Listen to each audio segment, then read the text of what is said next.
Sara Pantuliano is one of the most thoughtful and reflective commentators I know on the changing nature of the humanitarian landscape and what it means for the humanitarian system as a whole.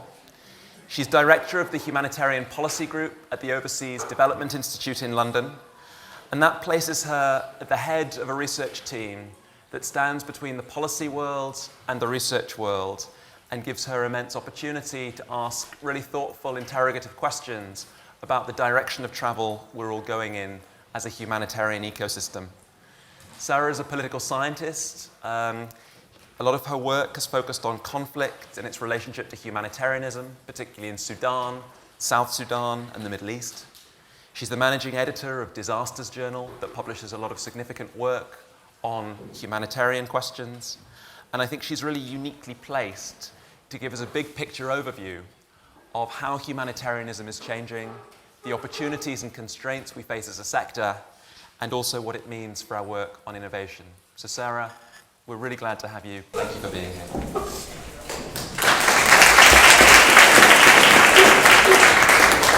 Thank you so much, Alex, for such a kind introduction. It's actually a huge pleasure and privilege to be here. I'm grateful for your invitation.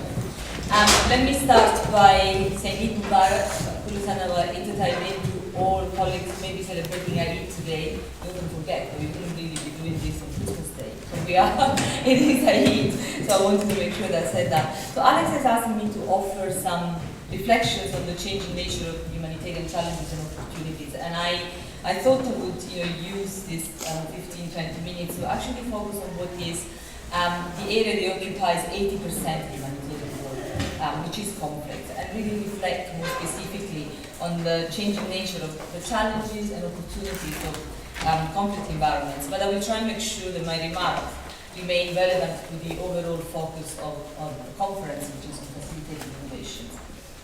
I'm sure everyone in this room is familiar with the 4P models around innovation, and how we can direct improvements and new development around the 4 aspects of innovation. Just as a reminder, it can be around products, say fuel efficient stoves or food products, to counter malnutrition, processes such as methods for stockpiling goods or improving coordination, position of an organization, for instance, the changing of an organization's public profile, and paradigms. That's for me the most fundamental. The combined attitudes and belief that really determine the fundamental approach to humanitarian movement. Well, I actually believe that for humanitarian organizations to remain relevant and effective in today's conflict, it is the latter we need to focus on. It is really a paradigm shift that is required to ensure that we can become better equipped to meet what really are the challenges of a rapidly shifting socio and geopolitical environment. What we see over the last few years is conflict really changing. They have changed, they continue to change. And we really need to deepen the understanding of the challenges and opportunities that these changes present to be able to innovate and respond effectively. So let me outline some of these changes in the conflict environments. Clearly in the second half of the 20th century, we've seen enormous changes in the way conflicts are waged. After 1945, we have seen a constant decrease of conflict interstate, but they've been replaced by a vast array of what I would call a multifaceted, either internal or cross-border confrontations, and complex situations where you see a multitude of actors really posing threats to civilian populations. We also see beyond conflict the humanitarian consequences of other situations of violence, which I think are really set to increase in significance in the coming years. One example is the drug-related violent crime in Latin America, and organized crime and urban warfare in a lot of the megacities around the world. That's a real threat that we need to bear in mind. But looking at conflict more specifically, I think we see a number of clear trends. I'll mention 3. First of all, an expansion of non-state actors who are actually dominating the global scene. Second, the proliferation of opaque but sophisticated networks of terrorism, which have a global reach. And third, we see power relations which are in many cases superseding state sovereignty and authority, which are actually increasingly leading to the dismantling of the nation state, especially as a reference point for engagement. But at the same time, or perhaps as a result, we see that the state is asserting itself more aggressively, including on how aid is delivered. If you look at the crisis in Ukraine, in Libya, in Iraq, these are all cases in point. Let me spend a few minutes on non-state actors. I think we see their prominence in a variety of ways. Well, first of all, we see, we tend to look at non-state actors in terms of, those who challenge states, but we also see a privatization of security by states. What we see is that security agendas are increasingly being handed over to private companies. Look at how the war was fought in Iraq. If you look at US Department of Defense census data, what we see is that 180,000 private military contractors were deployed in Iraq, compared to 160,000 US troops deployed at the same time. I think that's a really interesting trend to reflect upon. We see the emergence of militia coalitions with political leverage. In Libya, it is estimated that we have 1,600 militia groups that operate in the country today. They are paid by the government, by the two governments, and have garnered political strength. Each of the two governments is supported by a coalition of militias. And then we see the expansion of networks, intra, inter, and across states. Look at Daesh. We call it, here Islamic State or ISIS.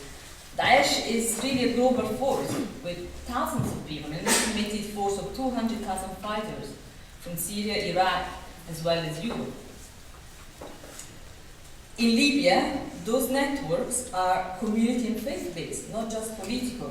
You see the Justice and Construction Party, the National Force Alliance, the Loyalty to the Martyrs Blood Bloc. They actually don't have official armed wings, but they are affiliated to various militia groups that support them through a common grassroots network of kin, tribe, as well as religious and ideological privileges that sustain them. This prominence of non-state actors is accompanied by an evolution in the methods and innovations in the midst of warfare.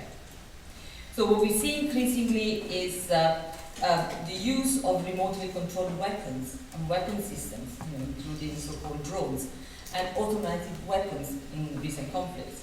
There is a possibility that in the future, weapon systems will become fully autonomous, with the consequences that this has in terms of compliance with international humanitarian law, not least the ability to distinguish between combatants and civilians. Another risk is cyber warfare, which has potential phenomenal humanitarian consequences. If you think about the possibility of cyber attacks on hospitals, transportation systems, dams, they're all technically possible, and they would result in profound infrastructure disruption and significant civilian casualties. It's not by chance that the ICRC has been following closely these developments in this domain. But I think what is fundamental for us as a humanitarian community is actually what I think it's really an inability to fully grasp these trends. And this is because of what I see as being a shocking dearth of data and detailed analysis on many of these conflicts. I'm going to quote a colleague, Professor Oud Mohamedou. He's a Harvard scholar who is at the Graduate Institute in Geneva. He offers a really clear and really captivating example of this lack of data in poor analysis. He looks at Al-Qaeda and the evolution of Al-Qaeda since 9/11 and how it was analyzed. It was analyzed systematically, focusing on its religious fundamentalists, as well as its irrationality and its barbarity. The study of Al-Qaeda for a long time remained confined to journalism and policy planning with a very emotional commentary, which actually was ideologically amplified. When academia, sort of butted in, actually also got it overwhelmingly wrong. And Mohamedou really analyzes how we have been fed neo-Orientalist interpretation of an organization for which Islam was deployed instrumentally, but was also second to its political and martial agenda. Now, all of these analyses missed a fundamental element in what was happening, which was the innovations. The innovations that Al-Qaeda brought to how war was waged. The innovation in the strategic disarticulation of what de facto was the first transnational non-state armed group at a certain scale in history. The way in which it reinvented political violence. the lasting influence on a generation of individual violent actors. They go from Breivik in Norway to the Kouachi brothers in France. And the self-empowered paramilitaries. That was the genius of Al-Qaeda, if you will, which then came to control vast territories in Iraq, in Afghanistan, Syria, Libya, Mali, Central African Republic, you name it. So we focused, our community, academic community in the West, focused on dissecting endlessly the Salafist ideology of Al-Qaeda. But what we missed was the changing modus operandi, which I think was really altering the parameters of early 21st century international relations. And the insistent logic of Al-Qaeda then and Daesh today is actually not about religion, but it is about the transformation of political violence. If you think about it, it's really, an eminently postmodern shift that has been made possible first and foremost by globalization.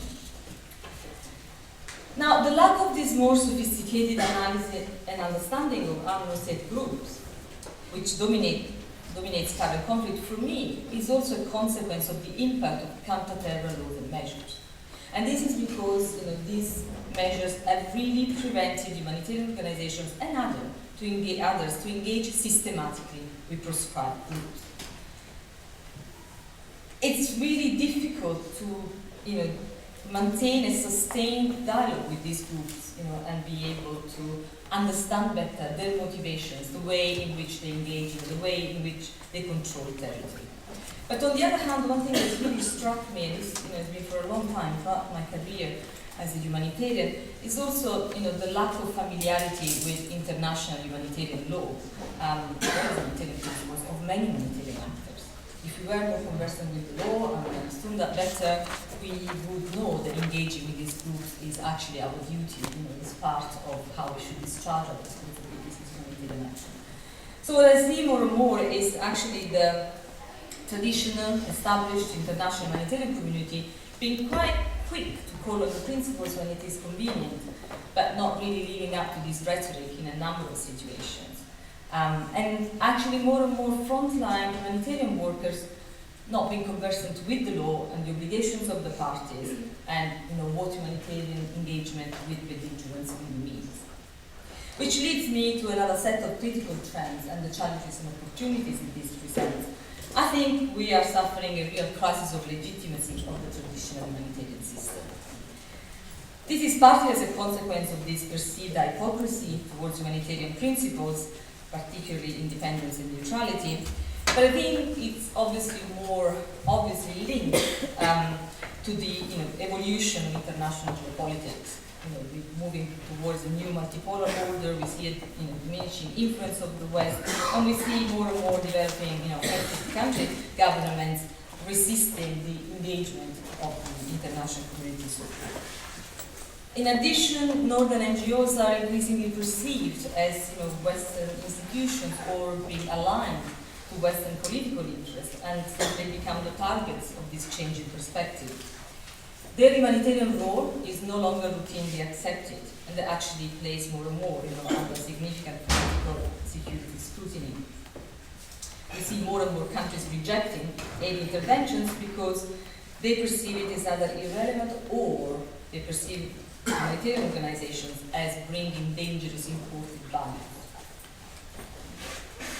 So this current resurgence of state-based assertion of sovereignty, it's a trend that is really significant in humanitarian response. Host states actively blocking, restricting, controlling humanitarian response. And this is for we see two main trends. On one hand, states that purport themselves of wanting to live up to their own responsibilities, but also wanting to play a different role on the global scene. We hear a lot about new actors, emerging actors, non-traditional actors.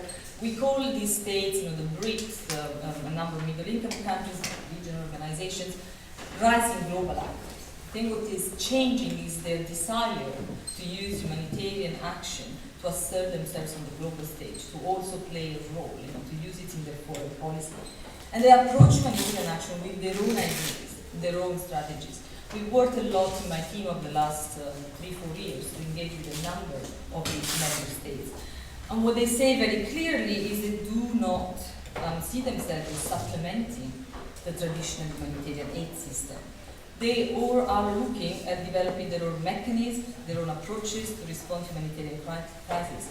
They are reluctant to join existing multilateral networks. They see them as inadequate, bureaucratic, cumbersome, cost ineffective, and I think for us who work in the system, how can you blame them?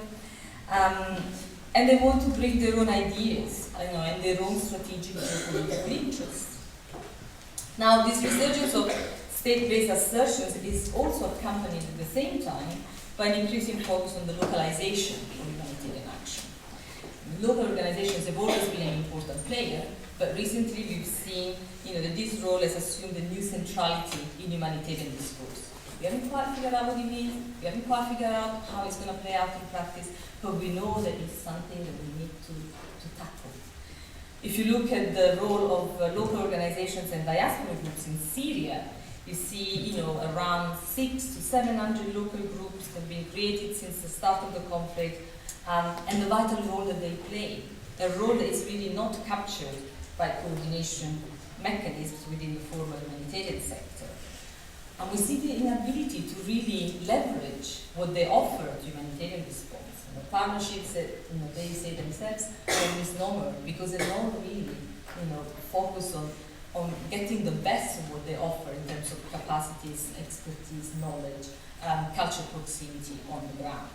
At best, they are very asymmetrical subcontractual arrangements. And then we must remember that affective populations themselves are not passive in the face of threats. They make arrangements with belligerents, they work on preventing violence against their communities, they document violations, as we see in Syria, because they hope that at one point somebody will punish the perpetrators. They train communities of where to find refuge during attacks, the foxholes in the Nuba Mountains. And they teach armed groups the basics of IHL. Actually, the use of communications technology and media has really significantly amplified the voice of affected communities.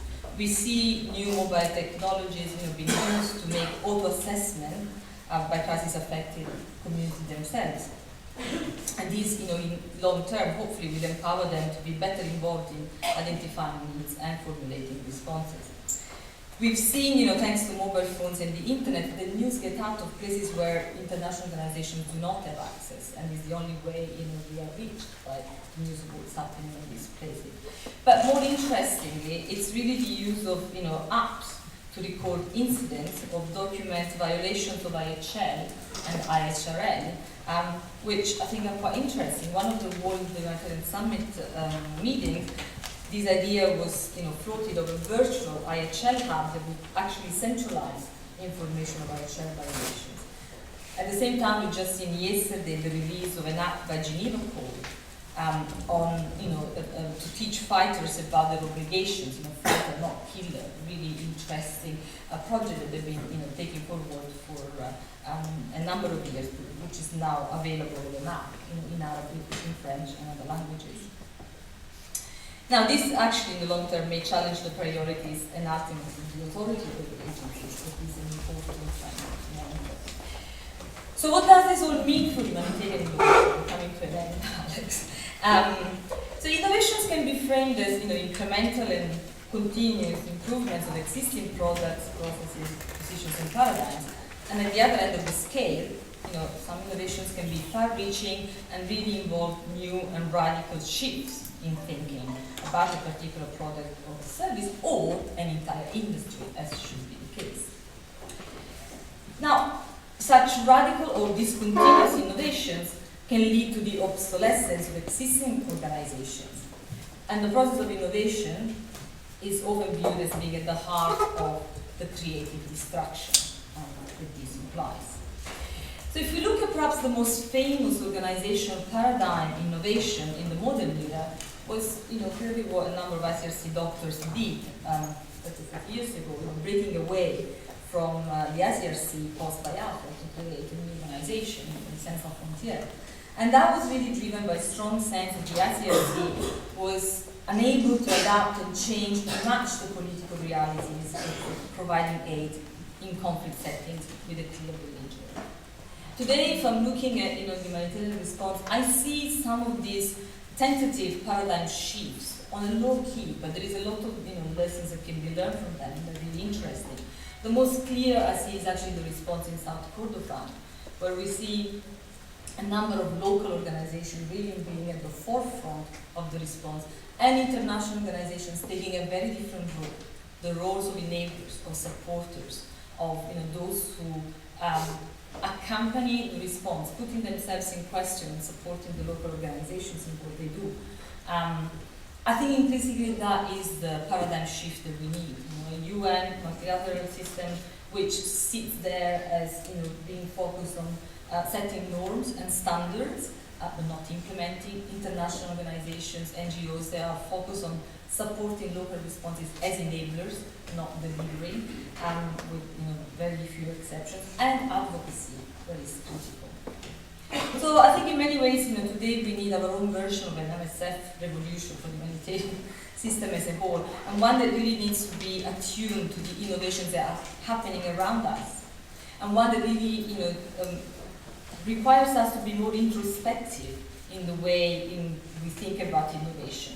So really considering what needs to shift internally to adapt to the process of change that are happening around us. So 3 key points to finish about what needs to change. Well, first of all, it really is time to rethink the role of super-state structures, such as the UN. Are these structures sustainable in the future? Should we not be questioning their existence, or at least reimagining their position and role? Second, we need to rethink the way we engage with the state. On one hand, by engaging more with state structures at all levels, and on the other hand, understanding that we need to equally engage with movements and actors that transcend state boundaries, and adapting our norms, the mechanisms, and the tools to consider those operating outside of the nation state. And these, also challenging the counter-terror measures that don't allow us to do so. And finally, we need to transform the traditional response system and really look at how to incorporate rising global actors in our innovation debate. All of this is really not about mandate reform, it is an attitude reform. It's a seismic shift in the culture under which the humanitarian sector currently operates. For me, the real innovation will come in the change in the power relations and in the incentive structures that will move us away from this unmitigated expansion of budgets and staff in our organizations and competition that derives from it, and really lead us towards a greater complementarity, cooperation, and trust. This is critical if we want to identify appropriate, non-standardized ways to address the ever-evolving conflict and the other forms of political violence that dominate the world today. Thank you.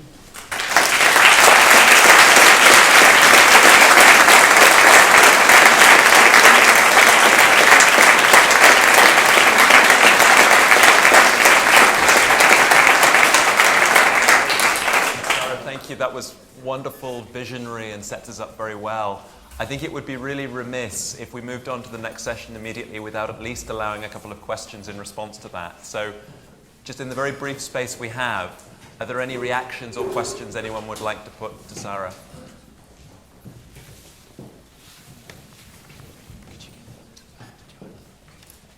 There's a microphone coming up, Joe.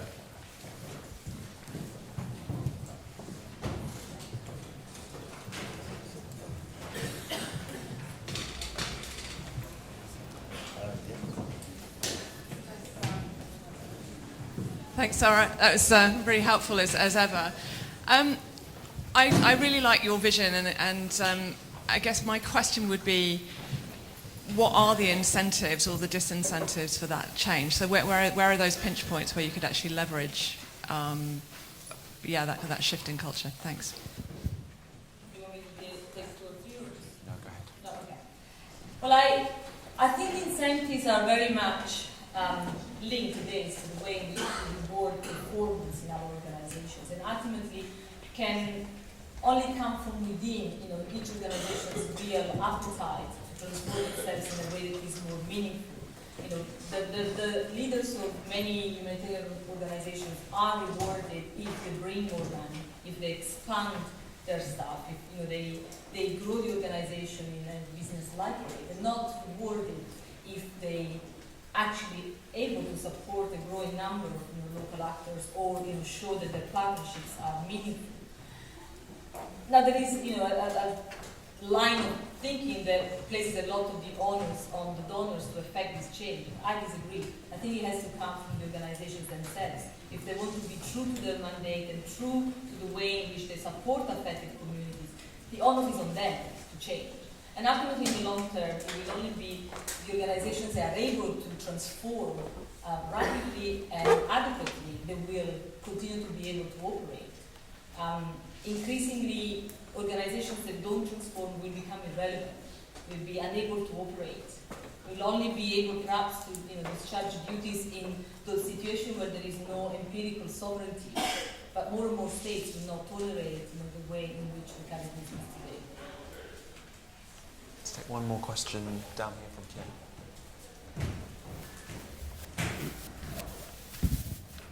Thanks, Sara. It's very sobering. I think we can often sort of get carried away with the excitement around innovation, particularly in the natural disaster context, and not think about the challenges of conflict, and particularly the innovations that we've seen in conflict have mostly been around remote access and monitoring, and which is mitigating and not actually looking at solving the problem. But I was really struck by this point you made about the need for a paradigm change.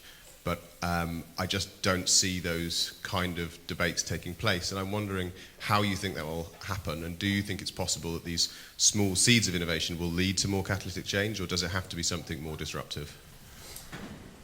I mean, change can come from disruption, or it can come from an accumulation of different attempts to change. It won't be one way or the other. What I see is more and more smaller organizations, and perhaps those with they have a greater control of their budgets, starting to try and operate differently.